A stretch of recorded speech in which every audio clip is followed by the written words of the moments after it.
আসসালামু আলাইকুম। স্বাগতম মার্জানা ফার্মেসির ১ মিনিটের স্বাস্থ্য টিপসে। আজকে আমরা কথা বলবো এসএমসি ওআরএস স্যালাইন বা ওরাল পাউডার সম্পর্কে। এসএমসি ওআরএস স্যালাইন হলো একটি ওআরএস ওরাল রিহাইড্রেশন সল্ট। এটি গ্লুকোজ ভিত্তিক ওআরএস পাউডার।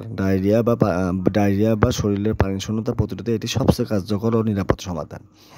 ডায়রিয়া বা বমির ফলে শরীর থেকে পানি লবণ কমে গেলে তা পূরণ করে। ডিহাইড্রেশন বা পানিশূন্যতা প্রতিরোধ করে। শিশু ও প্রাপ্তবয়স্কদের উভয়ের জন্যই কার্যকর। গরমে অতিরিক্ত ঘাম বা জ্বরের সময় শরীরে পানি ও ইলেকট্রোলাইটের ভারসাম্য ঠিক রাখতে সাহায্য করে। ১ প্যাকেট ওআরএস স্যালাইন ৫০০ মিলি বিশুদ্ধ পানি বা ঠান্ডা সিদ্ধ পানিতে গুলিয়ে নিতে হবে। ধীরে ধীরে ছোট ছোট চুমুকে খেতে হবে। প্রস্তুত সলিউশন ২৪ ঘন্টার মধ্যে খেয়ে ফেলতে হবে। বেশি সময় রেখে দেবেন না। মেশানোর পর পানি বা চিনি বাড়তি দেবেন না। শিশুদের খাওয়ানোর সময় বারবার অল্প অল্প করে দিতে হবে। গুরুতর ডিহাইড্রেশনের ক্ষেত্রে চিকিৎসকের কাছে দ্রুত নিয়ে যেতে হবে।